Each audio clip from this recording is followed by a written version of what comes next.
C'est parti, épisode numéro 1 de la série les amis, les nouveaux millionnaires. Dans cet épisode, tu vas découvrir le parcours étonnant de Michel Destruel qui connaît aujourd'hui une ascension et une réussite exceptionnelle dans son domaine. Il va te partager ses réussites mais aussi ses échecs et tout un tas de conseils pour te permettre à toi aussi d'obtenir des résultats du même type. Dans cette série, tu trouveras exclusivement des personnes qui sont parties de zéro et qui sont aujourd'hui devenues millionnaires. Si tu n'es pas encore abonné à cette chaîne, je t'invite à le faire dès maintenant si tu veux suivre cette série. Je te souhaite une excellente vidéo. On va tout de suite partir à Londres, là où j'ai rencontré Michel. Et n'hésite pas à réagir dans les commentaires tout au long de la vidéo et tout au long de cette interview. C'est parti.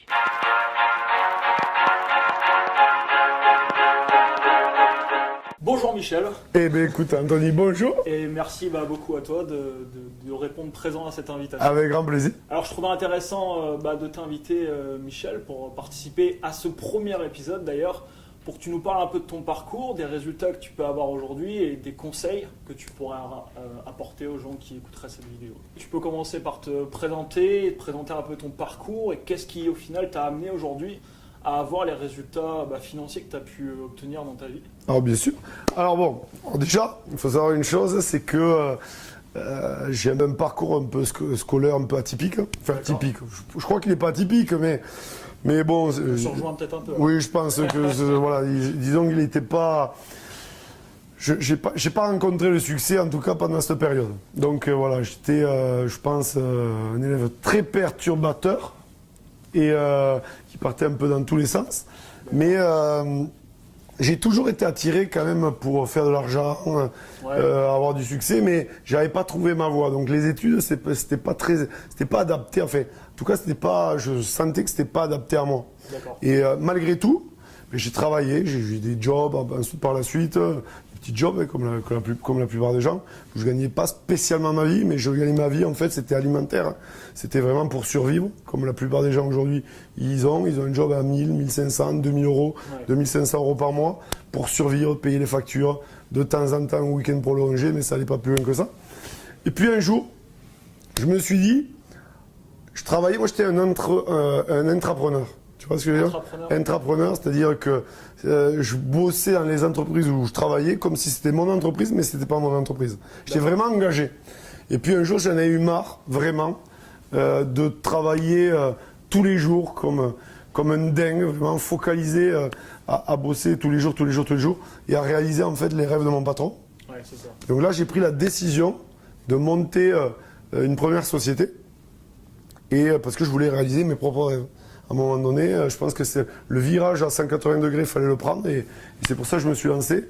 Alors j'ai monté je ne vais pas t'expliquer toutes les sociétés que j'ai eues, mais... C'était à quel âge tu as commencé à monter ta première boîte ? Je crois que ma première boîte, j'ai 20 ans. 20 ans, ok. Ouais, 20 balais. Assez tôt, ouais. Alors j'ai eu des sociétés où j'ai gagné beaucoup d'argent, et des sociétés où j'ai tout perdu. D'accord. Tu vois, et je pense que c'est le parcours aussi logique d'un chef d'entreprise. Souvent, les gens, ils n'osent pas se lancer en tant que chef. Ils veulent être chef d'entreprise, mais ils ne veulent pas prendre de risques. Il y a des risques. Je veux dire, c'est tellement facile de dire oui, il lui fait rien. Je veux dire, si on veut avoir du succès, il y a une part de risque à prendre. Et bien sûr, il faut maîtriser les risques. D'accord ? Il faut anticiper plein de choses. Mais je pense qu'on ne peut pas avoir du succès sans prendre au moins une prise de risque minimum. Bon, ben voilà, moi j'étais jeune, j'ai des sociétés, comme je te dis, où j'ai fait des sous, sociétés où j'ai tout perdu. Et je pense que c'est le parcours logique d'un entrepreneur, tu vois, aujourd'hui. Et c'est ce qui t'amène aussi à être là aujourd'hui. On est d'accord. C'est-à-dire que les échecs du passé m'ont servi de leçon pour aujourd'hui avoir du succès. La plupart des gens, quand ça ne marche pas pour eux, c'est la faute à leur patron, c'est la faute aux voisins, c'est la faute à la famille, c'est la faute à tout le monde, mais c'est jamais leur faute. C'est la faute aux clients, mais c'est jamais leur faute. Non, moi j'ai pris du recul, j'ai fait des erreurs et j'ai tout fait en tout cas pour mes futurs business, de gommer les erreurs que j'avais pu commises pour justement par la suite pas les recommettre et prendre la bonne direction, je viens de dire. Et puis, donc j'avais monté mes 2 derniers business, en tout cas en France, le système traditionnel, c'était les centres de remise en forme. D'accord. Et un jour, j'ai un ami à moi qui vient dans mon bureau, qui me présente un concept d'affaires dans le marketing de réseau. Alors moi, je ne savais pas ce que c'était. Il me parle, c'est comme Tupperware. Alors moi, j'ai ma tante qui fait Tupperware depuis 35 ans. Donc moi, je me vois, Je dis ok, c'est cool, elle fait un peu de sous, mais bon, je me voyais pas faire des réunions avec mes copines. Tu vois ce que je veux dire? C'était pas mon trip. J'avais 15 salariés dans mes deux sociétés, j'avais investi 1 million d'euros, j'avais des crédits par-dessus la tête, j'étais focus, c'est mon banquier qui faisait en sorte que je sois focus sur mes business, parce qu'à un moment donné, t'as pas le choix, tu vois. Et souvent d'ailleurs, dans le système traditionnel, ton banquier, il te laisse pas le choix que d'être focus sur ton business, et malheureusement, ça empiète souvent sur ta vie privée. Et après, malheureusement, ça part en cacahuète, comme on dit. Et souvent, moi, j'ai plein d'amis à moi, chefs d'entreprise, qui se retrouvent célibataires. Et vie professionnelle, ça fonctionne bien, mais vie privée, c'est un peu bancal, ou très compliqué. Et en fait, moi, mon pote, il vient, je ne l'avais pas vu depuis 6 mois, il me présente un conseil de marketing de réseau. Il fallait investir quelques centaines d'euros. En fait, j'ai démarré de suite. Ouais. Mais je vais te dire quelque chose. Moi, j'avais un hic. C'est-à-dire, comment c'est possible qu'on puisse gagner autant d'argent en ayant investi si peu d'argent? Souvent, les gens qui se lancent sur le marketing de réseau, ils comprennent pas. Je comprends pas, il faut payer pour travailler. Bon, moi, c'est pas du tout ça parce que je comprenais la notion d'investissement. Oui, tu l'avais déjà fait avant. Tu vois, et puis c'était pas 500 balles, tu vois, c'était beaucoup d'argent. Ouais. Donc, et moi, pour moi, je me suis dit, comment c'est possible de gagner autant d'argent, comme ils disent, en regardant le plan de rémunération, en investissant si peu? Et donc, je me suis dit, ou je suis passé à côté de quelque chose, ou alors je suis has-been, je sais pas, je comprends rien au business, bon, peu importe. Et alors, ce que j'ai fait, je me suis lancé, et de suite, j'ai acheté des bouquins sur cette industrie. Et là, j'ai compris que c'était l'industrie du XXIe siècle, j'ai compris qu'il y avait quelque chose à comprendre, qu'il y avait vraiment des sous, que c'était une industrie qui pesait 200 milliards de dollars. Tu as commencé à te former vraiment. Exactement. Je pense que dans tout, peu importe le secteur, je parle de marketing de réseau, mais bien avant ça, dans le système traditionnel, je me formais aussi. Et je pense que la clé, c'est la formation. Je veux dire, tu veux faire un business en ligne, il faut se former. Tu veux, dans n'importe quel business, il faut être formé, obtenir des compétences qu'on n'a peut-être pas à la base, mais à force, avec le temps, à force de se former et de pratiquer, parce que la pratique, c'est la meilleure des expériences, mais c'est là, à un moment donné, qu'on comprend des clés. Et donc, je me suis lancé, j'ai fait 4 sous au début, ouais. Et puis, à un moment donné, je commençais à faire des revenus assez conséquents, sympa. Okay. Et là, j'ai pris la décision de mettre en vente mes sociétés. Et alors, ça a pris du temps, tu vois, ça a pris du temps, parce que stratégiquement aussi, c'est bien quand tu commences à faire des sous, mais il ne faut pas non plus péter les plombs et tout lâcher, tu vois. Ouais, parce que ça peut une décision trop vite. Exactement, parce que ça peut être juste 1 ou 2 ou 3 mois où tu fais un peu d'argent, ouais. Et tout d'un coup, tout s'effondre. Donc, j'ai attendu plusieurs mois. Quand j'ai vu que c'était régulier, que c'était constant, là, j'ai pris la décision de mettre en vente mes sociétés. Et par la suite, une fois que j'étais libéré de mes sociétés, là, j'ai pu me mettre à fond. Et là, j'ai commencé vraiment à faire le large financièrement. Okay. Et dans cette industrie, j'ai mis 4 ans pour faire mon premier million. Donc, c'est une industrie qui fonctionne. Mais comme toute industrie, s'il n'y a pas d'engagement, ça ne fonctionnera pas. Moi, j'ai des potes à moi, ils sont dans l'immobilier. Certains font de l'argent, certains même en perdent. Et, mais la différence entre les deux, c'est que ceux qui font de l'argent, ils sont super engagés avec de bonnes stratégies. Et en permanence, ils se renouvellent, ils se remettent en question. Ouais. Et ça fait rien. Pas tout savoir et se dire ok, j'ai rien. Exactement. Moi j'ai des copains qui ont des restaurants, des salles de coiffure. J'en ai un, il a des franchises à la coiffure, il fait des millions. Et j'en ai un autre, il a déposé le bilan il y a quelques mois. Je veux dire, tout secteur, il y a des gens qui ont du succès, il y a des gens qui ont des échecs. La réalité, c'est pourquoi les gens ont du succès ou des échecs. Souvent, il y a un manque de remise en question. Ils pensent tout savoir alors qu'ils ne savent pas tout. C'est souvent le cas. Et puis surtout, ils ne sont pas focus, ils se dispersent. Moi, je pense que quand tu as un business, tu peux faire plusieurs business, mais pas en même temps. Au début, en tout cas, ou du moins quand tu n'as pas l'expérience. Le but, c'est, tu as un business, tu te focalises à 100%, tu vas au bout des choses, et après, tu mets toute ton énergie. Parce que si tu... Moi, je prends souvent l'exemple, le sport. Prenons Zidane. Tous les Français le connaissent. Bon, Zidane, il a été champion du monde de football, il a eu le ballon d'or, mais... Il n'a pas été champion du monde de football et champion du monde de rugby. Où il ne s'est pas mis au tennis. Ouais. On est d'accord. Il est allé au bout de ses rêves. Ça ne veut pas dire qu'en parallèle, il ne fait pas d'autres sports. Mais je veux dire, il est allé au bout de ses rêves. D'ailleurs, le seul Jordan, qui a été le plus grand champion de basket, il a été le plus grand joueur de tous les temps. Au décès de son père, il s'est mis au baseball. Il allait juste, c'est déjà bien, en seconde série. Mais ça n'a pas été en même temps. Ça a été après sa carrière de basketteur. Ouais. C'est très très compliqué de faire tout. Alors oui, dans le business, on peut par la suite investir dans différents secteurs, dans différents domaines. Mais au début, je pense qu'il faut avoir un objectif, d'accord, un projet, aller au bout de son projet, travailler dur, être focalisé et quoi qu'il se passe, aller au bout des choses. Ça, c'est important. Le problème, je sais pas ce que tu en penses aujourd'hui, mais c'est vrai que les gens, comme tu dis, ont tendance à énormément se disperser. Ils se dispersent. Surtout sur Internet, on voit tellement de choses. Donc, du coup, la nouvelle opportunité arrive, le nouveau truc, et boum, on a envie d'y aller, quoi. Et ils y vont. Et le problème, ils laissent tomber leur business et 3 mois après, ils refont la même chose avec un autre business. Ça, c'est une erreur qui est terrible. Et s'ils continuent comme ça, s'ils se posent pas à un moment donné, et s'ils vont pas au bout des choses, à un moment donné, les années passent. Moi, je dis souvent ça. Les années passent.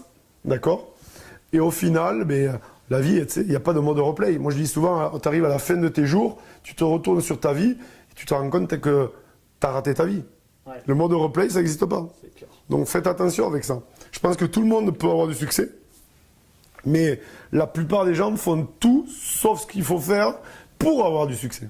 Pour l'avoir, ouais. Donc, arrêtez d'être des touche-à-tout. Je pense que vous avez un projet, allez au bout des choses. Et même si tu te plantes, voilà. Même s'ils se plantent, ils vont apprendre plein de choses. Mais en changeant tous les 2-3 mois d'entreprise ou de projet, ils apprennent rien. Ouais, tu peux pas avoir d'importants résultats. Et puis comme tu dis, tu te plantes et au final, tu as plus d'informations en ta possession, quoi. Exactement. Exactement. Et il faut se planter. Plus tu te plantes, plus tu apprends.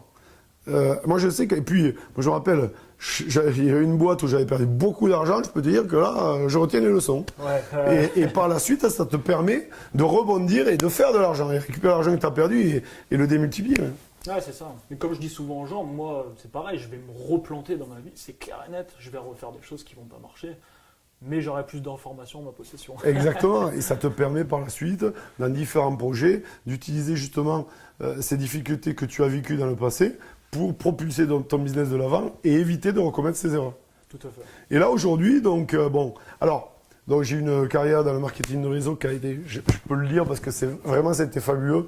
Ça a littéralement changé ma vie financière et humainement parce que ce que tu dois savoir, c'est que quand j'avais mes sociétés en remise en forme, je m'étais lancé dans ça parce qu'à la base, j'étais un ancien sportif de haut niveau, ça se voit plus, mais à l'époque c'était le cas. Et je me suis lancé j'ai investi dans des centres de remise en forme Moving, je sais pas si tu connais, Lydie Moving, tout ça. C'est la franchise, à l'époque en tout cas, numéro 1 en France de la remise en forme. Okay. Et puis en fait, je me suis écœuré de ce milieu. Okay. Pourquoi ? Parce que je me suis renfermé sur moi-même et tu m'as partagé lors d'une interview que tu sortais pas de chez toi, tout ça. Ouais. Et moi, je sortais plus de mon bureau. D'accord. Je sortais plus de mon bureau.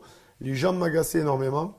Et c'est vrai que l'industrie du marketing de réseau, par la suite, j'ai été obligé de m'ouvrir aux gens. Et en fait, j'ai retrouvé ce côté humain que j'avais plus dans le système traditionnel.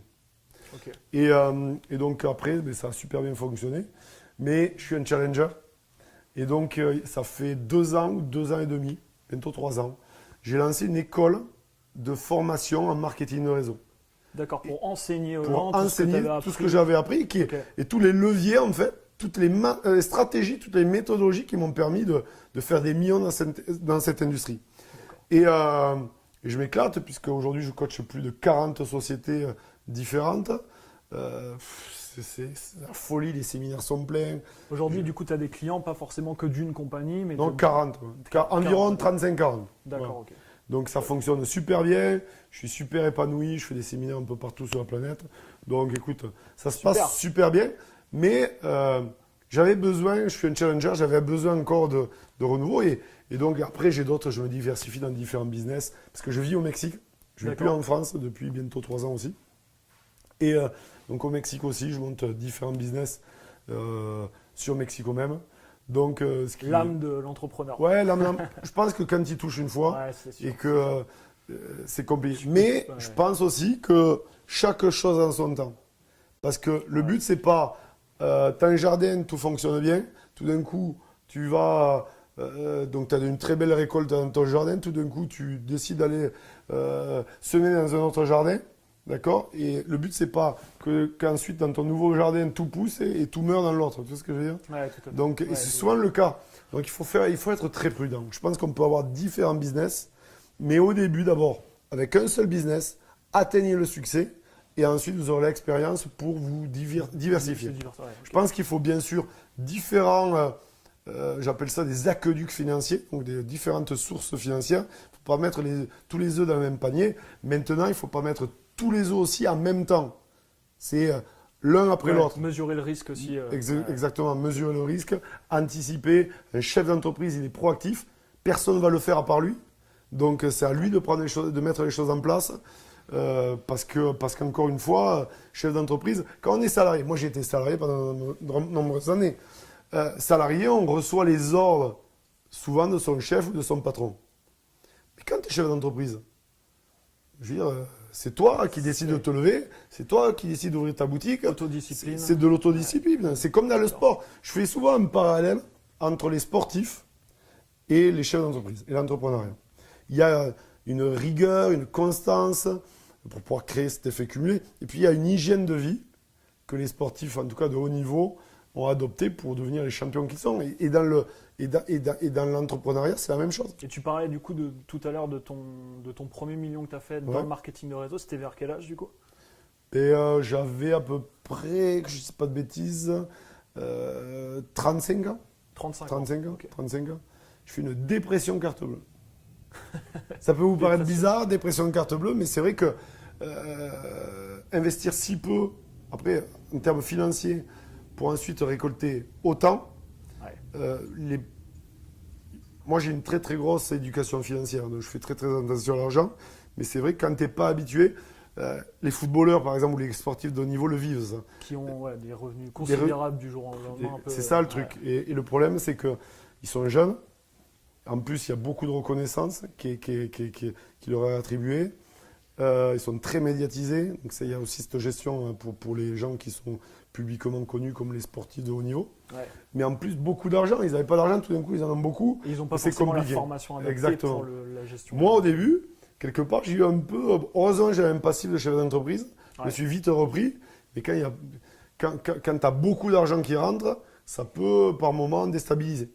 Voilà. Et moi, je pense qu'il faut faire attention parce qu'aujourd'hui, tout peut se passer super bien, mais on ne sait pas de quoi sera fait demain. Il y a des entreprises, par exemple, qui ont été frappés par la crise de fin 2007, début 2008, qui ont coulé de suite, parce qu'ils n'avaient pas de trésor. Et puis, tu as des entreprises qui ont été attaquées, j'ai bien attaquées, donc via cette crise financière. Elles avaient de la trésor, mais ensuite, elles n'avaient plus, le marché n'était plus présent, et elles ont coulé en 2012, 2013, 2014. Ouais. Parce qu'elles ont épuisé leur trésorerie. Mais heureusement, quand même, malgré tout, et certaines avaient de la trésor. D'accord, elles ont changé de stratégie, elles se sont renouvelées, elles ont changé de stratégie, et cette trésor leur a permis de faire cette transition, tu vois, cette transition, et derrière, aujourd'hui, elles sont pérennes, leur chiffre d'affaires est en pleine croissance, parce que, justement, elles avaient anticipé des temps difficiles. Et donc, il faut faire attention. Je sais souvent que quand on est jeune, l'argent brûle un peu les doigts. J'ai été jeune aussi, je sais ce que c'est. Calmez-vous les enfants, calmez-vous. Mettez de l'argent de côté, ne dépensez pas tout parce qu'un jour ou l'autre, vous allez certainement, c'est pas une obligation, mais la plupart du temps ça se passe comme ça, on traverse des moments difficiles et c'est à ce moment-là, si tu n'as pas l'argent de côté, tu as la pression financière, on parle souvent de loi d'attraction, mais si tu as la pression financière, même si tu es positif, c'est souvent compliqué. C'est compliqué, ouais. Donc faites attention, l'argent est un outil qu'il faut vraiment, il faut faire attention. Voilà, il faut faire attention. Et donc là, je suis avec un ami à moi qui s'appelle d'ailleurs Gérald Vigneault, je vais t'en parler. On a monté une entreprise qui s'appelle Business Evolution. D'accord. C'est sur 4 jours et on apprend aux entrepreneurs du XXIe siècle des stratégies pour multiplier par 5, par 10, par 100 leur chiffre d'affaires, leurs bénéfices. Et on leur apprend justement comment investir aussi l'argent qu'ils vont faire à leur entreprise pour pouvoir démultiplier leurs sources de revenus. Donc, voilà, ça c'est vraiment dans la formation aussi. Ça n'a rien à voir avec le marketing de réseau, c'est vraiment pour tous les entrepreneurs qui veulent potentialiser leurs finances. Ok, super. Merci beaucoup d'avoir partagé ton histoire. Juste avec grand plaisir. J'aimerais que tu me dises ce que tu penses tu connais, je pense, Jim Carrey, l'acteur. Bien sûr. Et Très porté sur le développement personnel. tout à fait. Et il dit quelque chose d'intéressant, que je trouve intéressant. Il dit: j'aimerais que tout le monde puisse être vraiment famous, donc super connu, et avoir énormément d'argent pour qu'ils comprennent que ce n'est pas la réponse. Je suis d'accord. Et Il y a plein de gens qui ont beaucoup d'argent qui sont malheureux. c'est ça, ouais, c'est ça. Donc qu'est-ce que pour toi aujourd'hui, par exemple, qui a d'importants résultats, dans ta vie, qu'est-ce qui est le plus important? La famille, les enfants, mon fils. Ok. Je veux dire, on n'est que de passage sur cette terre. J'ai un ami à moi qui s'appelle Gérald d'ailleurs, et qui dit une chose: dans 100 ans, les 7,5 milliards de personnes sur la planète seront totalement renouvelées. Et à l'échelle de l'univers, on est un grain de sable, on n'est rien du tout. Je pense qu'on a tous une mission de vie, Ouais. mais déjà, la plupart des gens ne le savent pas. Ça, c'est le premier point. Ouais. Et pour ceux qui en ont conscience, ils ne connaissent pas leur mission de vie. Moi, je pense qu'on est là, on n'est que de passage. On n'est pas là pour subir la vie. Au contraire, on est là je vais la jouer franc jeu. Vas-y. Moi, jusqu'à présent, j'étais conditionné pour faire de l'argent. C'est Ok. ce qui s'est passé. J'ai fait de l'argent, Ça fait de l'argent. il n'y a pas de souci. Mais j'avais un gros souci, c'est que j'avais un souci de spiritualité. D'accord. Je n'étais pas assez dans la spiritualité. C'était mon intérêt financier. Alors, je donnais toute mon énergie, mon focus, donc forcément, je faisais de l'argent. C'est aligné sur toi. C'est ça mon Ok. problème. C'était ça mon problème. Et Ok. si tu veux, là, j'ai décidé, comme je vis au Mexique, je vois la pauvreté qui peut y avoir au Mexique. C'est horrible.